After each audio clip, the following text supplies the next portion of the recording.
This is the Blind Judge Podcast, and I am David Holton, Kentucky's first only blind judge. And though I'm no longer on the bench, I'm busy practicing law in all 120 counties of Kentucky, from the Mississippi River to the mountain coal mines and the Ohio River to the Tennessee enemy line.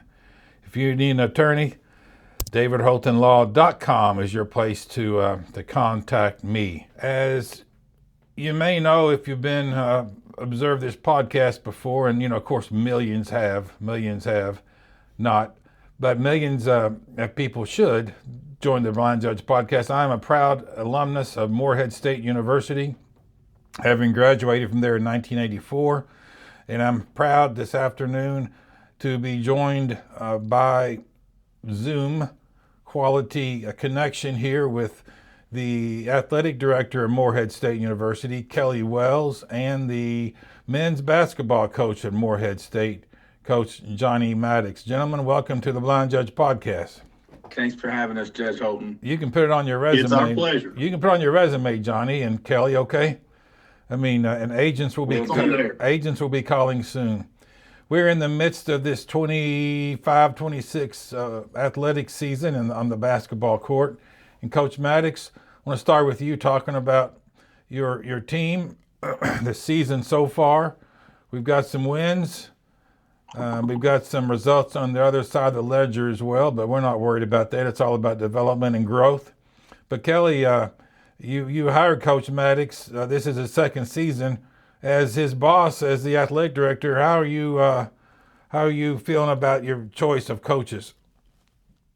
Boss is probably not the right word, David. We like to use partners. So I've been on Johnny's staff here for a couple of years, and we're trying to grow this thing together. And certainly, I have a lot of pride in what we're doing here. I'm super thrilled to have Coach Maddox as our leader. He's got us in a good position, and we're going to continue to grow and get better. So I'm thankful for him and his family to be willing to come back to Morehead and serve this great university. And I'm here to advocate and help him along the way. And if I can add some value somewhere, I always try to do that. Well, you said that you're not his boss, you're his partner. My wife likes to tell me that she's my partner, but I know she's my boss too, Kelly. So I understand these relationships. Yeah. Well said, Johnny. Well said. You got a boss at home, Johnny? Of course. The wife, the boss lady, my wife, Katie, she runs the show. So, That's yeah. all right. Well, let's talk about our head coach of the house. There you go. And she didn't have to use a whistle to get your attention, does she? Let's talk about our team. We got one. Is this correct? 2 returning players from last year. We got George Marshall and the big tall guy, right? Anwar Malouk. Yeah, that's who I was trying to think of. And what nation is he from? The Netherlands. There you go. And so let's talk about, other than those 2 who are returning, Marshall being from Mississippi and Malouk being from the Netherlands. Tell me about some of the other additions to the team this year, Coach. Yeah, a lot of newcomers, a lot of new faces. We have a very deep team, and it all starts and ends with George. Kind of to tell you the story of George's week when, beat Little Rock, beat Southern Indiana. Right now he leads us in scoring and conference play, but he was sick the Little Rock game the morning of. He's in the doctor's office getting IVs. Really didn't know if he was going to play. Misses shoot around, so I talked to him right at shoot around, and he said, "Coach, I worked too hard this week to miss this game." And he goes out, plays brilliantly versus Little Rock. I went to him down the stretch last night, hoping he could send us home in regulation, and he missed, and we went right back to him in overtime. And, he hit a couple big baskets in overtime, a couple big free throws, and sent us home. So he's a returner. This is his 3rd year with the program, and I've got all the trust and belief and confidence in him. He's really our leader. Anwar Malouk is a returner, like you said. He's really good in the post. Right-hand jump hook is kind of his go-to, but he's long, he's versatile, can do some different things defensively with him, and he's expanded his game. And then some of the other newcomers I'll highlight are Davion Cunningham, who, again, played a brilliant game last night at Southern Indiana, scored double figures for us, chased their, top 2 or 3 guards around defensively, and, we really did an excellent job on him defensively all game, but especially in the second half and down the stretch. Chase Dawson is a growing point guard for us, a guy who can score and facilitate. He's had some double-figure scoring games. I thought he's done a much better job lately of settling us down and getting us in our stuff, running our stuff, making the extra pass. And then maybe just for the sake of time, the last one I'll highlight is John Carroll, who's been just a workhorse in the post. He's our leading rebounder. He's had some double-double games. He's a little bit undersized, but just physical, tough, competes, and battles his tails off. Now you've got another player. Is it Trip Dawson? Trip Dawson, yep. Vince Dawson the third. We call him Trip or Trey. He's from Georgetown, Kentucky, local product. He's had some positive games for us, some positive moments. We've got two freshmen that are playing, two that are redshirting.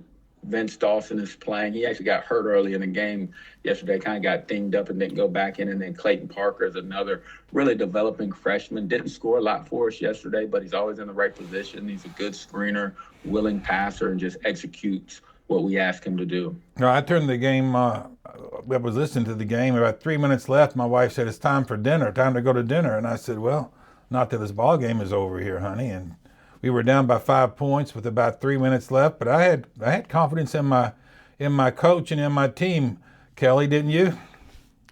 I did. I've chewed all my fingernails off, but I had confidence. I said a lot of prayers, and I wasn't able to make the trip with the team, so that makes me a little bit anxious. But certainly, I have the ultimate confidence in Johnny and his staff will get us in the right places. And you know, those guys that they don't. Johnny and his staff doesn't get to make you baskets anymore, so we've got to rely on those kids to be able to carry through the plan. And probably the last 10, 14 days, you see a lot of development in their skill set, but also their organization. It just looks better, and results are coming as well. Coach Maddox, what is it that you try to instill in your team so that when you come down to 3 minutes left in the game and you're down by 5 points, what is it you try to instill in your team, and what do you tell your team to go ahead and get the victory? Yeah, a couple of things. You know, toughness is number one. You know, I think the hardest playing, toughest team is going to find a way to win. We were certainly that last night. Togetherness, how connected are we? How cohesive are we? Right. And then just keep playing. Like the game Tuesday, we didn't face a ton of adversity versus Little Rock. We got off to a good start. We got up 20 in the first half. They cut it to 10 a couple of times in the second half, but the lead never got below 10. Going back to what Kelly said earlier in our conversation about being a partner, he and I will meet once every 2 weeks and talk really about all things leadership, how I'm managing certain players, the team, scheduling, recruiting, all the above. And something we talked about lately is outcomes are a distraction. So I really tried to coach this past week with that mindset. Take the outcome out of it, coach each play like it has a life and a history of its own. Don't be affected by success or failure. Get on to the next play. We didn't get off to a good start at Southern Indiana. We got down by 12 in the first half. As a coach, as a competitor, when your team isn't playing well, you can get very frustrated because we want to play well. We want to win. We want results. We want outcomes. However, I've learned this about myself. I'm not a very good coach when I'm frustrated. So I wanted to stay level. I wanted to stay even keel as much as possible. There may have been once yesterday when we gave up back-to-back offensive rebounds that I kind of had to call a timeout and let everybody know I was not very happy. But other than that, I wanted to stay the course, stay the process. And I just told the guys, keep playing, keep playing, keep playing, keep playing, keep chipping away, keep chipping away, keep chipping away. And that was our message most of the game. Play the next play. And we did that, and we found a way to ultimately get the result we wanted. What we really want in the end is to win the OVC and go to the NCAA tournament. Of course, I know it's about the next game to you, Coach, but in the big picture, that's what we want, is that kind of success. And we're off to a 2-0 start for the season in conference play.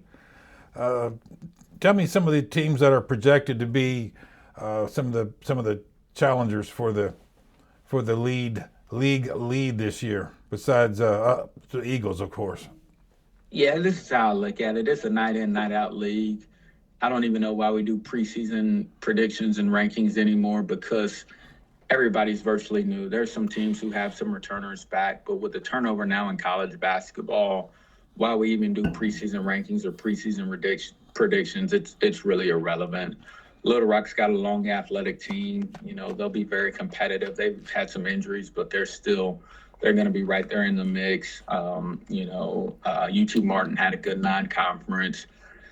Southern Illinois, Edwardsville, SEMO, Tennessee State. But it's the league's going to be wide open. Whoever plays the best 40 minutes that Thursday or that Saturday or that Tuesday, and who's the most consistent over the course of 20 games, will be the top teams. And at the end of the day, you've got to come to play every night. I don't care if you're playing the team that was predicted to finish first in the league or the team that was predicted to finish last in the league. Yeah, UT Martin had a big win the other night. I saw the score at the end of their game. And, of course, is it a true round robin conference schedule now, Coach Maddox, with everybody coming to our place and we go to everybody else's place as well, or is there one or two teams that we don't do the round robin with? Nope, 20-game league schedule, 11 teams in the league, play everybody twice, so it's a true round robin. The games are played at LST Johnson Arena inside the Academic Athletic Center on the campus of Morehead State, and I was a student there, Coach Maddox, when the arena opened. My father is a graduate of university from the early 60s, and he would talk about what a great home court advantage Weatherby Gymnasium was. Of course, Weatherby Gymnasium is now no longer exists, as the Laughlin Health Center was demolished to make room for some new building there on campus. But we would sure like to call on our alums and our other supporters, and especially our student body, to come to the games and give both the men's and women's teams boost during our season and our home games that kick off here in January.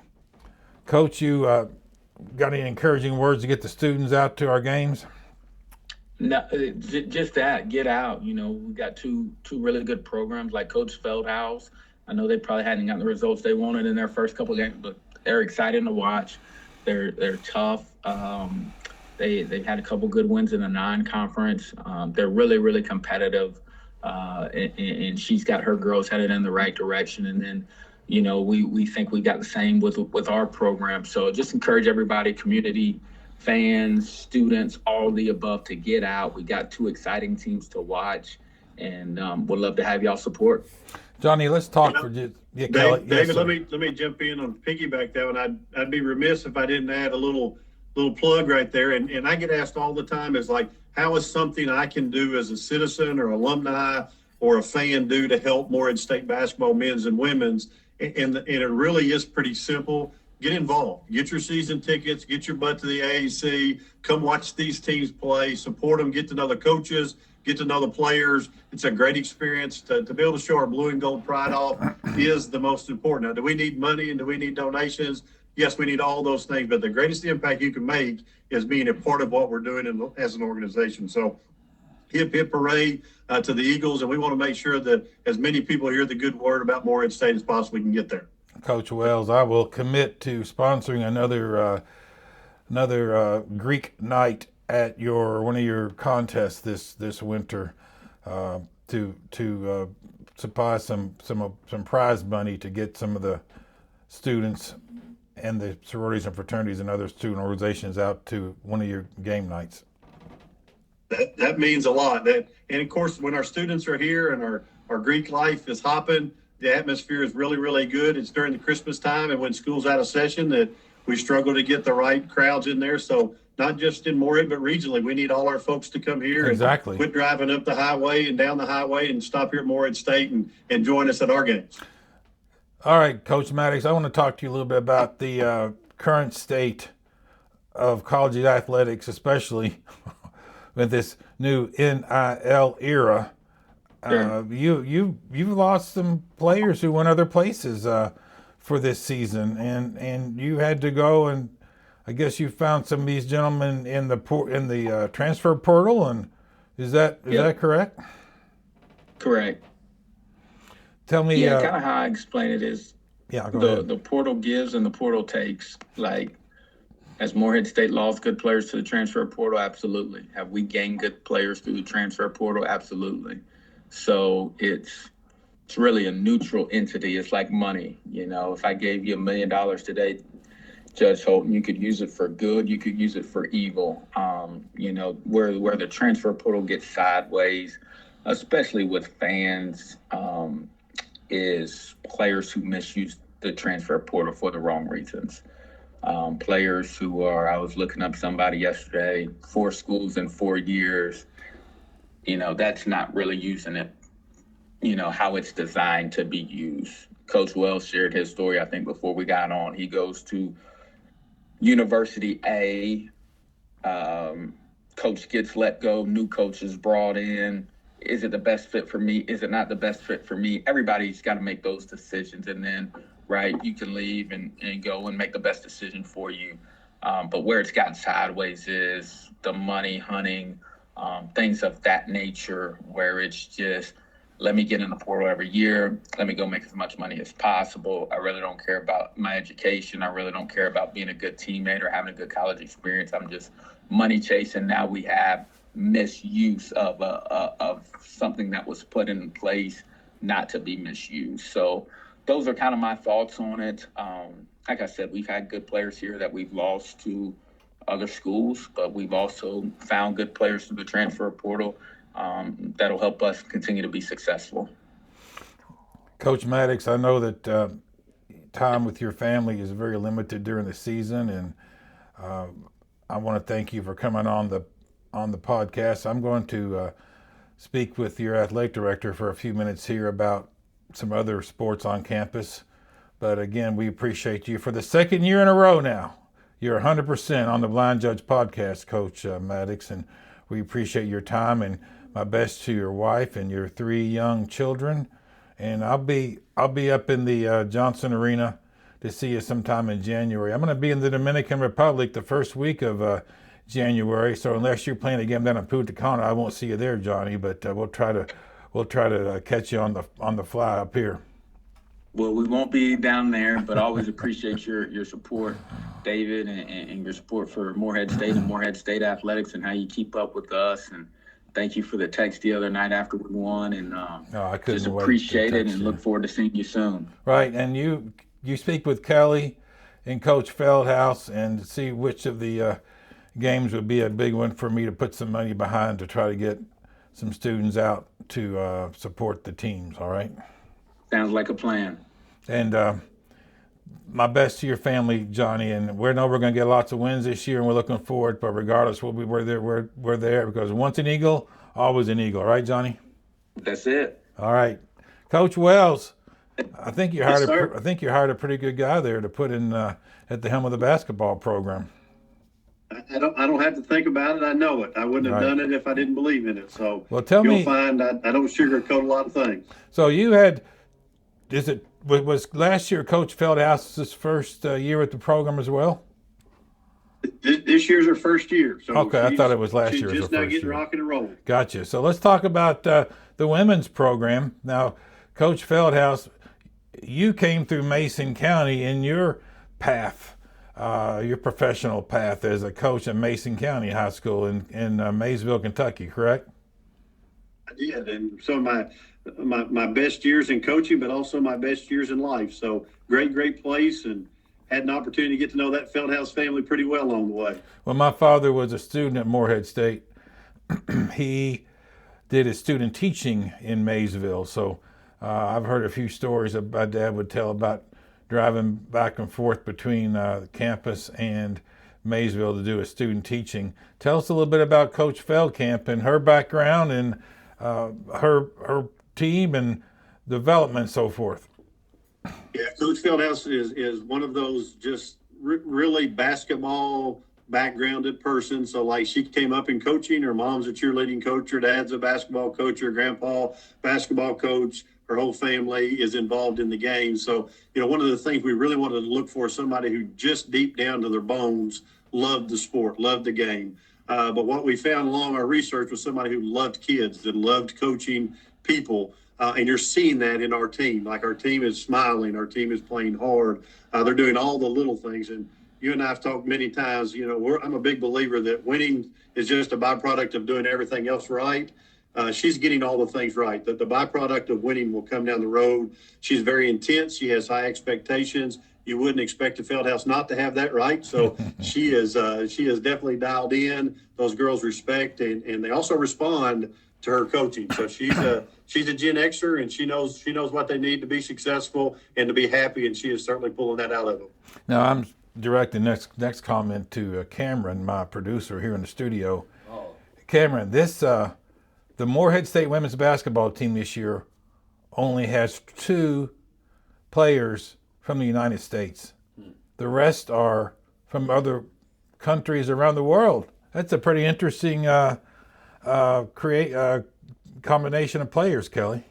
Yeah, that's incredible. Yeah, 11 of our 13 are from different countries. 2 returned from the States here. And, it's an eclectic group. Certainly there's a lot of different languages. She has a rule that they have to speak English when they're around everybody so we can understand. There's no, exactly what the conversation is going to be. And, while she's from Richmond, Kentucky, they understand her very well. She makes sure she gets her point across to them. And it's really a neat group. They are just wonderful young ladies. Pretty mature. International student athletes are usually a little bit more mature, and they are that. And they certainly take care of business. They're going to have one of the highest GPAs in our athletic department. We have a great GPA around our athletic department, and they'll just continue to rise that. So it's been a little different in trying to understand the travel. A lot of those kids don't get to go home for Christmas break. They don't get to go home for Thanksgiving. So she invests in them year round. So she takes care of them as family. She's single, so she's able to do some of those things. And, Johnny mentioned the same thing. Some of his kids won't go home. He'll adopt those during this time. And really the thing we love most about Morehead, it's operating on the family model just as much as it is the business model. So we're thankful for coaches who care and also have those expectations. I was listening to the pregame before the women's game on Saturday, and as the announcer on the radio was talking about this player and that player, I kept hearing foreign countries where they originated from, and then later in the broadcast they mentioned the fact that we had so many international women on our team. But man, that Kelly, it doesn't just add to an interesting and good basketball team, but it adds to the culture and the breadth and so forth of the campus life. We have the students from all over the world. No question. I think athletics is just a better representation of the entire world. So, we create the diversity at Morehead for the most part in our athletic department. So it's a great melting pot of people. The international piece is just something that's really, really cool to see those student athletes mingle with Eastern Kentucky folks and really get along well. And they have the common factor of they like to see that little orange ball go over in that net, and they play very hard with it. So for me, I've got a great appreciation for that. But my heart in women's basketball program. My dad coached it and started it here at Morehead, and I want to see them be successful. I want to see them have joy in what they're doing. And Ashton has brought that back to the women's basketball program that we've been missing. Well, that's awesome, and she wants to be there. She wants to be at Morehead State in the part of the state where she grew up, and we're looking forward to her growing the program and becoming more of a winning program as she moves on with her career. Yes, I knew your daddy when I was a student there. He was the coach of the women's basketball team, and knew your mother, of course. She was an employee of the university as well, and good friends to me. They were good friends to my guide dog Simon and me, Kelly. Both Doris and Mickey were, and like you, we're glad that God gave them to us to be part of your family, but part of our college family. Let's talk about some other sports on campus. We just finished the football season at the brand new renamed Phil Simms Stadium on the campus of Morehead State University. The great Phil Simms now has a stadium named for him, and it was a successful football season. Kelly playing in the Pioneer League. It's unique. The Pioneer Football League is unique, no question. Winning 7 games last year and then bouncing back, winning 6 this year we were probably 2 plays away from winning 8 this year. I'm sure Coach Woodman would like to have those 2 games back, but he has really done a phenomenal job of just building momentum, building our culture here. There's no way we could have put more momentum in what we were doing with football than bringing Phil Simms back and honoring him as the stadium being named after Super Bowl MVP. And when he came to town, he legitimately shook every hand. He had every conversation. Just an amazing person who has invested his entire career through Morehead State. He's always mentioned Morehead, had the nickname of Whitey. He was kind of known on that on campus. And he was number 12 while he was at Morehead, number 11, obviously, with the Giants. But he's been a number one superstar for us, and could not thank him enough for all he's done for Morehead. I think we've got great momentum, David, going in football. I'm looking forward to seeing how year 3 turns out for a football program, because we are building some good steam. Our Pioneer League affiliation is a non-scholarship football conference, correct, Kelly? It is correct. There's no athletic aid involved. Right. And some of the other teams in the conference are, for instance, Davidson and Stetson, Valparaiso, Dayton, San Diego, Drake. Am I forgetting anybody? Yeah, Presbyterian was really good this year as well in our league. And if it was a basketball league, it'd be a high major basketball league. A lot of great school names there. And the thing that I've admired about the Pioneer Football League is, every school that is non-scholarship outside of the Ivy League is in our league. So, like, the travel can be relentless without good, proper planning, and it's very competitive. The ones on everybody's teams are very good. The depth of that makes it difficult, but I'm super thankful that our program is building momentum in that and really doing a good job of creating excitement. I mean, we're sold out. We have the highest attendance in the PFL the last 2 years, and that's wonderful. Homecoming events have helped. Family weekends have helped. So there is excitement there, and I'm super proud of Jason Woodman, our new coach, and his staff has really been pouring their heart and soul into trying to develop that. Where did Jason come to us from, Kelly? West Virginia somewhere, right? He was at Fairmont State, a Division II in the WVIAC used to be. Now I think it's called the MEAC, and I've kind of had my eye on him for some time. And even when I was at the University of Pikeville, he's somebody I appreciated his body of work, and he fits well. He's got a great, awesome family that's diving into the community, and just a really positive outlook on things with that program overall. Repeat what you said a moment ago, that outside the Ivy League, the Pioneer League is what distinction? We host every non-scholarship football team in the country. Except those in the Ivy League. Except for the Ivy Leaguers. Wow, I had no idea that was that kind of distinction. We have St. Thomas in Minnesota. Like, we go from Minnesota all the way down to Florida. So we cover some turf when we play football. And San Diego to Davidson, Virginia, right? That's a neat thing. You name it. We cover coast to coast. Now, we have quite a tradition of success in women's volleyball as well at Morehead State. Tell us how that program's looking these days. Yeah, not to mention the 2025 OVC regular season co-champions this year. So just another 23 win season for Kirsten Becker McBride, who's just doing a great job following the legend and Jamie Gordon as the coach there, and just continues to bring in outstanding young ladies who compete at a high level. We lost in the championship game of the OVC tournament to a very, very good Eastern Illinois team.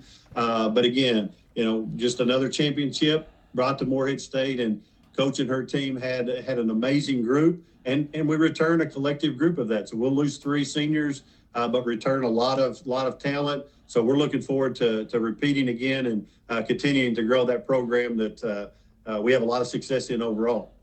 Right. I have acquaintances here in Louisville that I've mentioned that I attended Morehead State and I'm a proud alum. And I know sometimes folks say, yeah, my daughter or my granddaughter played volleyball up there. And it's, they recognize when the tournament seedings come out in years past that we've made the tournament quite often, and we're proud of that. We also have a nationally recognized cheer team at Morehead. I know we're getting ready for competition in January, right? Yeah, I just left. The campus is as quiet as it can be, with the exception of our cheer team. They're in there doing two-a-days, trying to get ready for nationals, and they've got 54 national championships recorded now.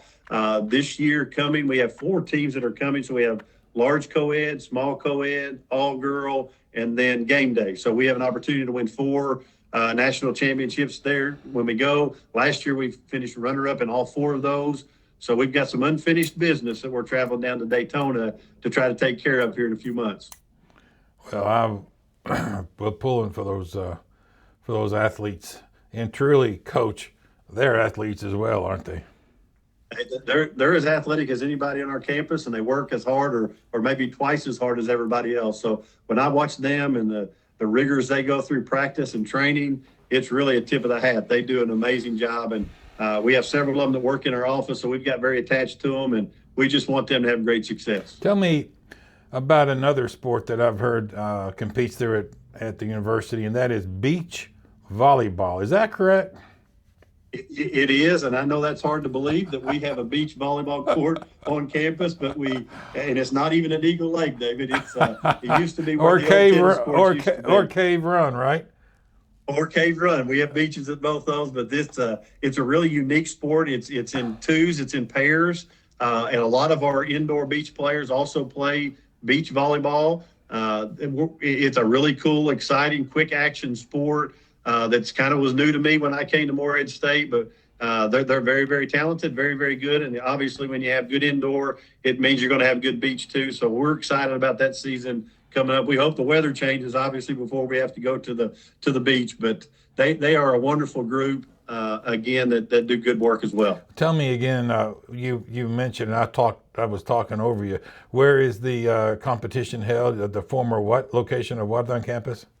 It used to be at Craig Sadler's courts. So Doc Sadler's courts at the very top of the campus have now been converted into beach volleyball courts, and we're very, very thankful that we've gotten sand from several of the championships with beach volleyball. We've been able to purchase that and bring it down here, and it makes a really nice court. It's really cool out there. Just a neat sport that's kind of unique to us. We've got some affiliates that come into the OBC to make it to where we get our AQs, but Sarah Martin's done a wonderful job. You might hear that name, Martin. That's Wayne Martin's daughter-in-law that is coaching that sport and really doing a really good job. Tell me about what conference do we compete in, and who are some of our regular foes in sand volleyball? Yeah, we are the OBC, so we're thankful for that. Now we've got a couple of affiliates. Chattanooga out of Tennessee comes and plays in our league. We have Tennessee Tech that's in our league, Lindenwood that's in our league, Morehead State that's in our league. Okay. I'm missing one. That's all right. We have six. That's we have close 6 enough. members. I'm missing one of those, but well, that's interesting. Last year was hosted at Chattanooga. I was able to attend that in person and watch those athletes, and it was in a pouring thunderstorm that they played all their matches in. So it was very unique. So it was a wet, sandy day, but our girls did tremendous work, and will continue to do that. Now, Coach, keep up with different athletic events up there. There's a pretty the golf team. I think we've had some success in women's golf. Yeah, women's golf has really flourished as well as men. We have last year we had one of our best years in a long time, and got right to the final day. Just didn't pull it all the way through, but Matthew Martin's done a great job, and Stephanie Barker is doing our women's golf, who just won the championship last year by a record-breaking amount of strokes. Just had an amazing tournament. And again, I could brag on our teams all day long, but those are bright, shining stars of, the Rex Cheneys of the world who built those programs are now shining their light on them, and we're able to honor Rex with different tournaments and things of that nature that makes my heart full, because those folks raised me. My footprints were around here, and to be able to see those programs do so well makes my heart smile. Well, my father played both football and competed in discus and shot put at Morehead State. My brother played golf on the golf team there at Morehead State. And my sister, the famous Amy Holtenster, she won intramural racquetball, Kelly. So the only contest I won there on campus was following my dog around the campus, and I guess got a lot of miles in that way. But okay, one last thing to touch on here before we let you go home and wrap some more presents. Let's talk about the baseball team. Now, we are about ready to start winter conditioning. I'm sure they already condition all the time, but we're going to have some cold weather, February, March baseball coming up pretty soon. Let's talk about that sport.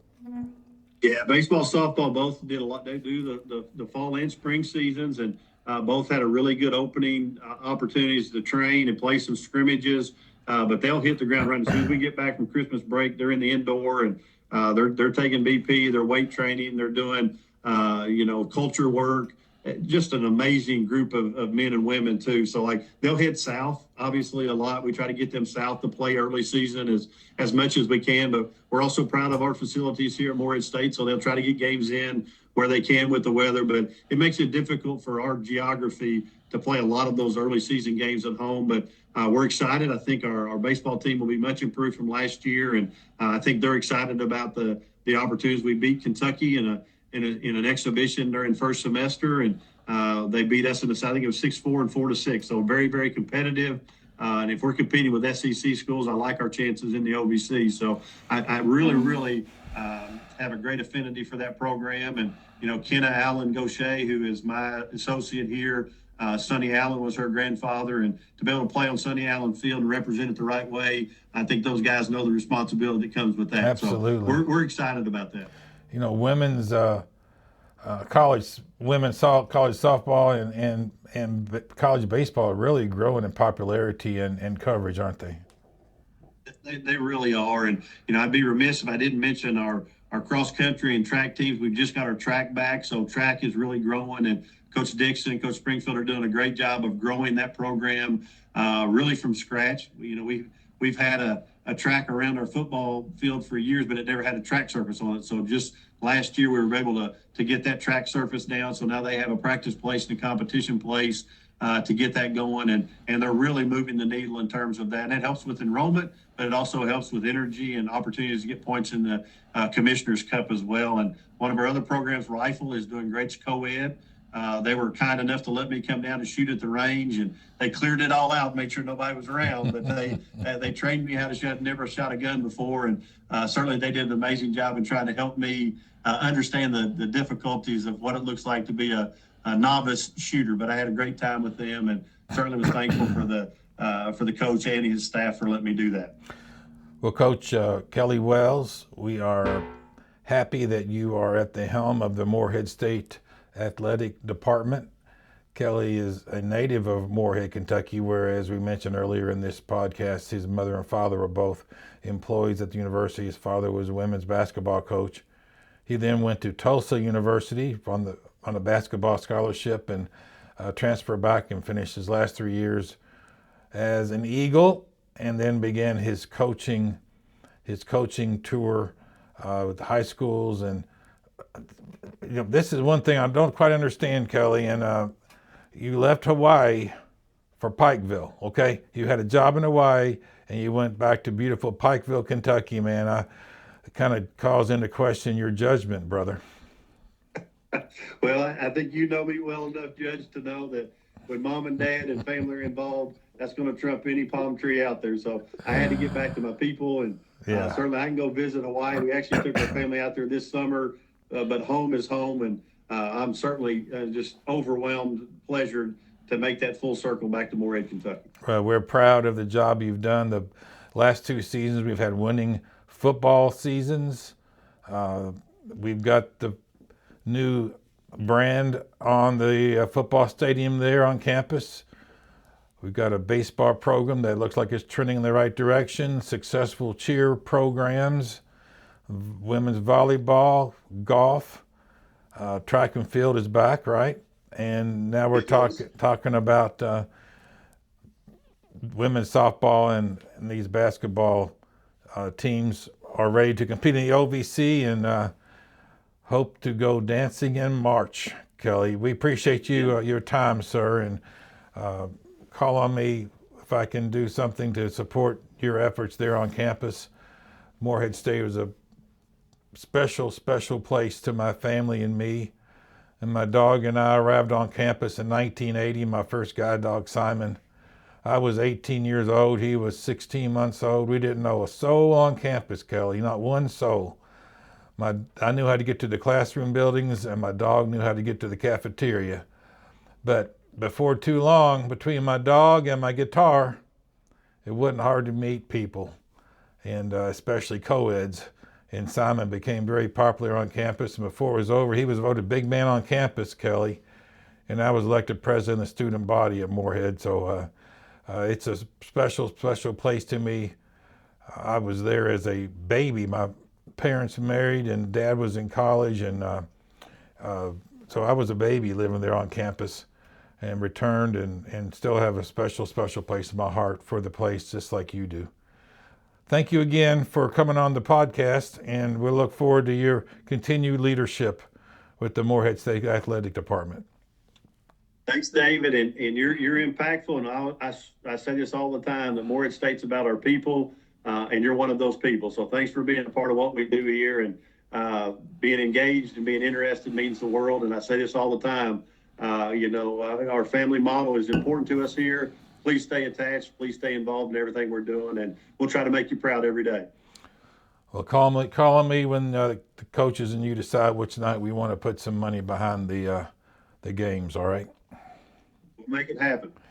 All right. Hang on the line here a minute, Kelly. Folks, thanks for joining us again today for the Blind Judge podcast. I am David Holton, Kentucky's first and only blind judge, and now practicing law. You can locate me at davidholtonlaw.com. Thank you again, and thanks to Cameron Mullins, the producer here in the studio.